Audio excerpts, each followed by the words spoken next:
हाँ, तो फिर वो भी स्टार्ट हो जाएंगे फिर, तो ना एक बैटल से स्टार्ट हो जाएगी।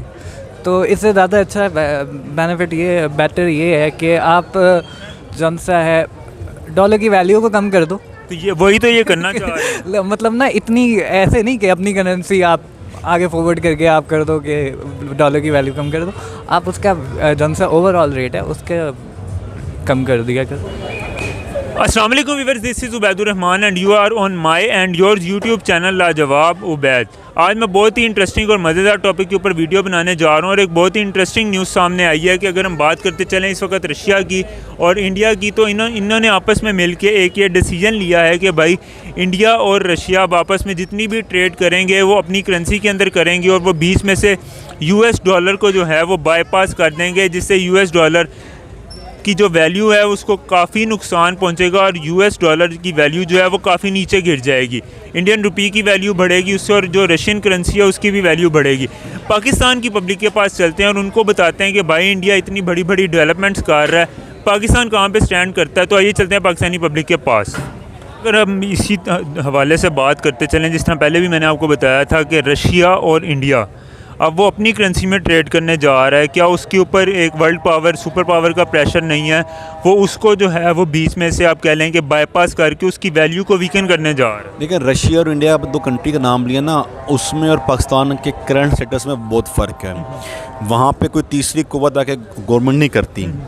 वहाँ पे कोई ये नहीं कहता किसी को कि पहले कहते हैं कि चोर है, डाकू है, लुटेरे हैं, बाद में कहते हैं नहीं हमने इन्हीं को दोबारा हुकूमत में लेके आना। वहाँ पे ये नहीं होता। वहाँ पे दो मुल्कों में NRO नहीं दिया जाता। वहाँ पे दोबारा जुर्म करने पे, करप्शन करने पे वज़ीर आज़म नहीं बनाया जाता, वज़ीर नहीं बनाया जाता। यहाँ पे ऐसा होता है।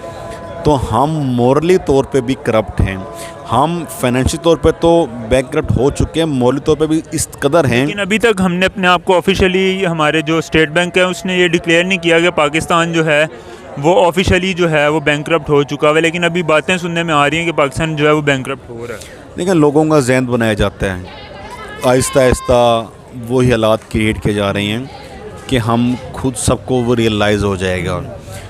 ये भी एक गवर्नमेंट की एक प्लानिंग होती है कि लोगों के जहन में खुद ही ये न्यूज़ ब्रेक करते हैं कि पाकिस्तान डिफ़ॉल्ट की तरफ जा रहा है, खुद ही फिर आके इसको डिफेंड करते हैं कि अब भी नहीं जा रहा, ताकि लोग मेंटली तैयार हो जाएं और लोग इतना उनके अगेंस्ट बाहर ना निकलें जैसे श्रीलंका में लोग निकले थे उस करप्ट गवर्नमेंट के। सर, अगर बात की जाए इस वक्त इंडिया की, तो आपको क्या लगता है कि उनकी जो गवर्नमेंट है, जो नरेंद्र मोदी की गवर्नमेंट है, जिसका सेकंड टेन्योर तकरीबन पूरा होने जा रहा है, क्या वो इतना ज़बरदस्त काम कर रही है कि लोग उनके साथ, अगर हम फ्री ट्रेड एग्रीमेंट्स की बात करें, इस तरह उसके अलावा अगर हम इस तरह के एग्रीमेंट्स की बात करें कि जिसके अंदर अपनी करेंसी यूज़ होने जा रही है, अगर हम उससे पहले बात करें तो रशिया ने भी उनको ये कहा था कि हम आपको डिस्काउंटेड प्राइस के ऊपर तेल देंगे। सऊदी अरब ने ये बात कह दी थी कि हम आपको भी 3% डिस्काउंट रेट के ऊपर जो है वो ऑयल प्रोवाइड करेंगे।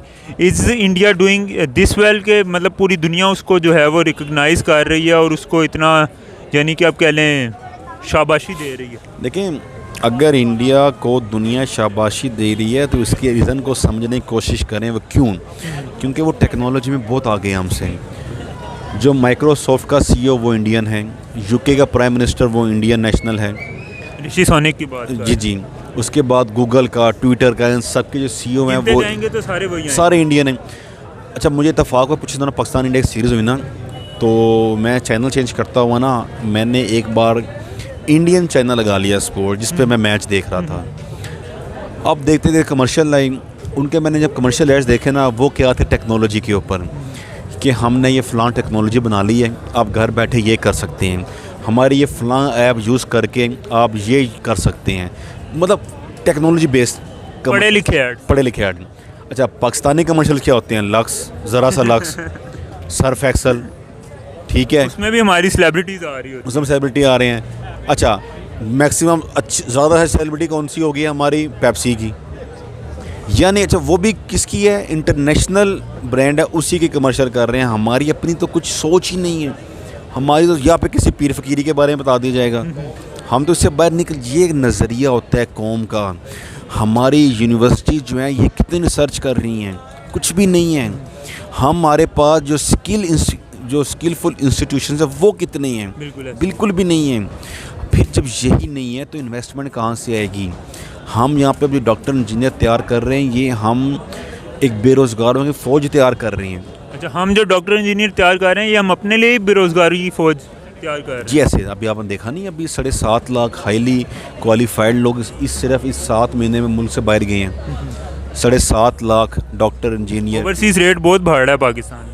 जब मुल्क में कुछ होगा इन तो बाहर ही जाएंगे ना, ब्रेन ड्रेन हो रही है हमारे पास, इसको रोकना है। इसके हमारे पास जो ज़हीन जहन है हमारे पास मुल्क से बाहर जा रहे हैं, जब वो मुल्क से बाहर जा रहे हैं तो हम मुल्क के लिए कुछ करेंगे क्या?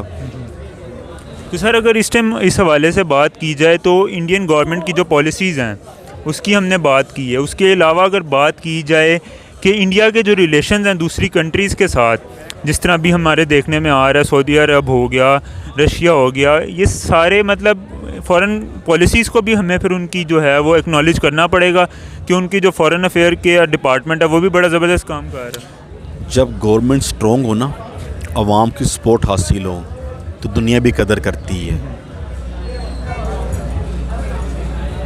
यहाँ पे ऐसा नहीं है, इम्पोर्टेड गवर्नमेंट है, अवाम अगेंस्ट है, अवाम की मर्ज़ी के ख़िलाफ़ गवर्नमेंट बनी है, इसलिए दुनिया भी कदर नहीं करती। ये मेन रीज़न है। नरेंद्र मोदी से लाख इख्तलाफ होंगे, हमारे आइडियोलॉजी के लिए हमारे इख्तलाफ होंगे, उससे रिलीजियस वाइज कह लें इख्तलाफ होंगे, but he delivered, he prove himself. वो 10 साल में इंडिया को वाकई बहुत आगे ले गए। हमें दुश्मन है, हमें बचपन से सिखाया गया कि इंडिया हमारा दुश्मन है, हमारी सोच ये बनाई गई है, लेकिन हम तो उससे पीछे रह गए। हमने कोई जंग उससे जीते नहीं। 48 हम हार गए, 65 में हमने सिर्फ अपना डिफेंस किया था, हमने 1 इंच भी ज़मीन फतह नहीं की थी। 71 हम हारे, 98 कारगिल हम हारे, ठीक है, हम उससे भी हार रहे हैं। और ये बात हमें ये क्यों बताया जाता है कि हम सारी जंगें जीते? हारने की बात में मैं हिस्ट्री की बात कर रहा हूँ, अभी चेक कर सकते हैं रिकॉर्ड। और मैं ये बात इसलिए कह रहा हूँ कि हमने सबसे ज़्यादा इन्वेस्टमेंट अपने डिफेंस पे की है। और डिफेंस हमारा नॉट फॉर सेल है। दुनिया देखे ना, चाइना है, उसने टेक्नोलॉजी में, मशीनरी में इन्वेस्टमेंट किया, वो कमा रही है। सिंगापुर ने मशीनरी में कमाई को कमा रही है। जापान कहाँ से कहाँ पहुँच गए हैं। हमने जिस पर इन्वेस्टमेंट की है हम वो बेच नहीं सकते, हम तो कहीं भी नहीं खड़े ना। तो ये ऐसे ही है, जब तक इस मुल्क में ईमानदार लीडर नहीं आएगा। तो सर हमें ये बात तो आपने बताया कि हम सारी जंगें हारे हैं, तो फिर हमें हमारी पाक स्टडीज़ माशरती उलूम के अंदर ये क्यों पढ़ाया जाता है कि भाई हम सारी जंगें जीते हैं और हमने इंडिया को बहुत बुरी तरह से जो है वहाँ पे शिकस्त दी थी? हमारी पाक स्टडी में तो ये भी है कि पाकिस्तान में गैस के वसी तर ज़खायर मौजूद हैं। तो क्या हमारे पास गैस है? सर्दियाँ आ गई, गैस आ नहीं। पाक स्टडी तो झूठ है, बल्कि वो ना बच्चे बड़े शरारती हो गए। उन्हें टीचर डे के ऊपर ना मीम्स बने हुए थे सोशल मीडिया के ऊपर कि पाक स्टडी के अलावा तमाम टीचर्स डे मुबारक हो, क्योंकि उन्होंने ज़रा झूठ पढ़ाया उसने। और भाई टीचर का कसूर नहीं था, वो उस बुक का कसूर सारा लिखा ही गलत हुआ है। ठीक है, तो हमारी कौम का अल्लाह ही हाफ़िज़ है, अल्लाह तवक्कल चल रही है हमारी कौम। जब तक इस लीडर नहीं आएगा ना और एक बड़ा खूनी इंकलाब नहीं आएगा, इस मुल्क का कुछ नहीं हो सकता।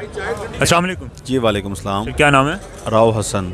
राव हसन साहब क्या करते हैं? मैं PhD स्कॉलर हूँ, इकोनॉमिक्स। PhD स्कॉलर मतलब डॉक्टर बनने की तरफ जा रहे हैं जी इकोनॉमिक्स में। सर इकोनॉमिक्स की अगर हम बात करें तो मेरा टॉपिक भी थोड़ा सा, जिस टॉपिक में मैं वीडियो बनाने जा रहा हूँ बेसिकली वो थोड़ा सा टॉपिक भी मेरा इकोनॉमिक्स से ही रिलेट करता है। और सर जो टॉपिक है वो ये है कि अगर हम बात करते चलें इस टाइम रशिया की और इंडिया की, तो उन्होंने ये स्टांस लिया है, उनकी एक स्टेटमेंट सामने आई है, एक डिसीजन सामने आया है कि अब वो जितनी भी ट्रेड करेंगे आपस में वो अब अपनी करेंसी के अंदर करेंगे और वो US डॉलर का यूज़ नहीं करेंगे, ताकि US डॉलर जो है वो थोड़ा वीकन हो सके। तो एज अ पाकिस्तानी जहाँ पे अगर हम अपने रुपये की बात करें तो वो इतना वीकन हो चुका हुआ है, डॉलर का रेट 240 के अराउंड जा चुका हुआ है। तो क्या समझते हैं आप इस सारे सिनेरियो? लेकिन सबसे पहले तो हमें ये देखना चाहिए कि डॉलर का रेट इतना ऊपर क्यों गिरा है, क्यों गया, पाकिस्तानी करेंसी क्यों गिरी है। उसकी रीज़न है हमारी इम्पोर्टेड गवर्नमेंट। देखिए, जब उन्हें पता है कि ये अवाम के मुंतखब गवर्नमेंट नहीं आई और अवाम इस गवर्नमेंट के अगेंस्ट है, तो एक फ़ॉरेन इन्वेस्टर इस मुल्क में इन्वेस्टमेंट करने नहीं आएगा। मुल्क में एक अनसर्टेनिटी की कंडीशन है कि पता नहीं क्या होगा, आज गवर्नमेंट है कल नहीं रहेगी, इन्वेस्टमेंट तरफ जा नहीं रहे। जब तक पॉलिटिकल स्टेबिलिटी नहीं आती कोई मुल्क तरक्की नहीं करता इकोनॉमिकली। दूसरी बात यह है कि जब उन्हें पता है कि हमारे मुल्क की भाग दौड़ जिनके हाथ में, दे आर फाइनेंशियली करप्टेड, हमारे मुल्क का फ़ौरन जो है फाइनेंस मिनिस्टर हमारे मुल्क का इसाक डार वो प्रेस कॉन्फ्रेंस करके कहते हैं कि मुल्क के अंदर इन्वेस्टमेंट लेकर आएँ। उन्हें कोई ये कहे या कोई फ़ॉरेन इन्वेस्टर सोचता होगा कि पहले अपने बेटे की इन्वेस्टमेंट तो यहाँ ले आए, अपनी इन्वेस्टमेंट तो यहाँ यानी कि पाकिस्तान के जो इस वक्त के सियासतदान हैं वही करप्ट हैं, तो हम पाकिस्तान को किस तरह बेहतर कर सकते हैं? सर सारे सियासतदान को नहीं हम कह सकते, कुछ लोग रूलिंग पार्टी वो करप्ट हैं। ये हमारे एक ना जहन बनाया जाता है कि politicians are corrupt, all are not corrupt. तीसरी कुव्वत जो है वो इस स्लोगन का फ़ायदा उठाती है कि सियासतदान करप्ट हैं, अपनी इन्वॉल्वमेंट करती है और वो ज़्यादा करप्शन करके बाहर निकल जाती है। क्या रीज़न थी कि आज से 9 माह पहले पाकिस्तान की ग्रोथ रेट जो थी वो 6% के ऊपर थी, इकॉनमी स्टेबल होना शुरू हो गई थी। दुनिया नहीं चाहती कि पाकिस्तान की इकॉनमी स्टेबल हो, और इस वक्त पे मेजर जो हमारी जो अगेंस्ट कंट्रीज़ हैं उनकी नज़रें हमारे एटॉमिक एनर्जी के ऊपर है कि वो पाकिस्तान को फाइनेंशियल तौर पे इतना डाउन कर दें कि पाकिस्तान अपनी जो एटॉमिक एनर्जी है इसको स्टॉक कर दे या इसको बैन हो जाए हमारे ऊपर। सर अगर वालेकुम सलाम। फिर क्या नाम है? सैयद रिजवान हैदर। शाह साहब क्या करते हैं? मैं बायोटेक का स्टूडेंट हूँ। बायोटेक के आप स्टूडेंट हैं। सर बेसिकली जिस टॉपिक के ऊपर मैं वीडियो बना रहा हूँ, the topic for the day इसकी अगर हम बात करते चलें इंडिया की और रशिया की, तो उनका एक बायलैटरल स्टेटमेंट सामने आई है। उनका एक बायलैटरल हम उसे कह सकते हैं कि डिसीजन सामने आया है कि हम आपस में अब जितनी भी ट्रेड करेंगे वो हम US डॉलर के अंदर नहीं करेंगे, वो हम यहाँ तो जो रशिया की करेंसी है उसके अंदर करेंगे, रूबल के अंदर, यहाँ फिर जो हम ट्रेड करेंगे वो हम इंडियन रुपी के अंदर करेंगे, ताकि हमारी जो करेंसी है इन दोनों कंट्रीज़ की वो अप हो सके। और US को ख़ास तौर पे दोनों कंट्रीज़ जो हैं वो टक्कर देने जा रही हैं। उनका कहना यह है कि हम US डॉलर की जो वर्थ है उसको कम करना चाहते हैं। तो एज अ पाकिस्तानी आप क्या कहेंगे इस बारे में? एज अ पाकिस्तानी ये कि US आजकल के लिहाज से US डॉलर की वैल्यू कहाँ पर जा रही है आपको इस बात का आइडिया है ही है। तो टक्कर देना कोई इतना सिंपल सा काम नहीं है कि आप उठो और जा आकर कहो कि अच्छा ठीक है मैं हमारे जो सरशीन करें यार। लेकिन अगर हम बात करते चलें इंडिया की, तो इंडियन रुपी जो है वो भी इस टाइम पे बड़ा स्ट्रॉन्ग हो चुका है। रुपीज़ की वर्थ बढ़ रही है, आज दिन ब दिन बढ़ रही है। ये बात जो से फैक्चुअल है, लेकिन इतनी भी नहीं बढ़ गई है कि US डॉलर को अभी यार 35 मुल्कों की अगर हम बात करें तो उन्होंने कहा है कि हम अपनी ट्रेड जो है वो इंडियन रुपी के अंदर करेंगे। 35 कंट्रीज़ आपको पता है US वर्ल्ड वाइड चल रहा है अभी सिस्टम कि US डॉलर में आपको बेनिफिट भी ज़्यादा होता है। क्या बेनिफिट होता है? अब मेरे जैसे बंदा जो बाहर जॉब करता है, ऑनलाइन जॉब करता है, उसके लिए बेनिफिट है, वहाँ से करेंसी जब एक्सचेंज होती है हमें ज़्यादा बेनिफिट होता है। और लेकिन यहाँ पर जो से अनफॉर्चुनेटली जो यहाँ पे लोग काम कर रहे हैं उनको इसका लॉस होता है। तो अब मैं एज अ पाकिस्तानी अगर मैं देखूँ तो जन सा है मुझे लॉस है। आप ये देखो ना कि अगर वो अपनी करेंसी के अंदर ट्रेड करेंगे, लेट्स सपोज इंडिया के अंदर $1 जो है वो अराउंड 75 to 80 रुपीज़ के अंदर आता है। और अगर हम इंडियन रुपी की बात करें तो वो ज़ाहिर उनके लिए तो वो एक रुपये की वर्थ है, 1 रुपया। तो जब वो इंडियन रुपी में ट्रेड करेंगे तो आपको नहीं लगता कि वो उनको सस्ता पड़ेगा और ये उनके लिए बेनिफिशियल है और वो एक सुपर पावर को टक्कर देने जा रहे हैं? हाँ, उनके बेनिफिशियल उनके लिए भी है, इंडियंस के लिए भी बेनिफिशियल है। तो लेकिन जो है अभी एक स्टैंडर्ड बन गया हुआ है US डॉलर का, ठीक है आपको। तो with the passage of time आपको नहीं लगता कि अगर इसी तरह कंट्रीज़ जो हैं पहले 35 और अब ये 36th कंट्री हो गई है जो इंडियन रुपी के अंदर ट्रेड करने जा रही है? दरअसल एक सिस्टम फिर चल पड़ना है कि अभी इंडियन रुपीज़ जन से उसकी वर्थ हुई, साथ में दूसरा जन से अभी पाकिस्तानी उठ के कहेंगे कि अच्छा अब हमारी पाकिस्तानी रुपीज़ की वैल्यू भी हमने ज़्यादा करनी। पाकिस्तानी रुपी क्या बोले? हाँ, तो फिर वो भी स्टार्ट हो जाएंगे, फिर तो ना एक बैटल से स्टार्ट हो जाएगी। तो इससे ज़्यादा अच्छा बेनिफिट ये बेटर ये है कि आप जन सा है डॉलर की वैल्यू को कम कर दो। तो ये वही तो ये करना चाह रहे हैं। मतलब ना इतनी ऐसे नहीं कि अपनी करेंसी आप आगे फॉरवर्ड करके आप कर दो कि डॉलर की वैल्यू कम कर दो, आप उसका जन सा ओवरऑल रेट है उसके कम कर दिया कर जाए तो ज़्यादा बेहतर है बनिस्बत इस चीज़ के कि आप जन से अपनी करेंसी फॉरवर्ड करो और फिर सारे ममालिक लग जाए अपनी अपनी करेंसी लेकर आगे।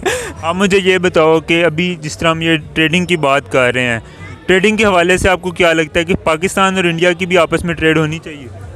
पाकिस्तान और इंडिया की ट्रेड ऑब्वियसली बात है, ट्रेडिंग में क्या जन से प्रॉब्लम होती, तो लेकिन जन सा है हमारे मुल्क क्योंकि इख्तलाफात इतने ज़्यादा हैं कि हम एक दूसरे से बात करना पसंद नहीं करते, तो ट्रेडिंग तो दूर की बात है। तो जी व्यूअर्स, कैसी लगी आपको आज की वीडियो? उम्मीद करता हूँ कि आज की वीडियो, आज का कंटेंट आप लोगों को काफ़ी अच्छा लगा होगा। अगर आप लोगों को आज की वीडियो अच्छी लगी तो काइंडली वीडियो को लाइक कर दीजिएगा, चैनल को सब्सक्राइब कर दीजिएगा, मुझे इंस्टाग्राम पे फॉलो करना बिल्कुल मत भूलिएगा। मिलते हैं बहुत ही जल्द एक अच्छे, मज़ेदार और इंटरेस्टिंग टॉपिक के साथ। तब तक के लिए अपने होस्ट उबैदुर रहमान को दीजिए इजाज़त। अल्लाह हाफिज़। शहर में गाँव में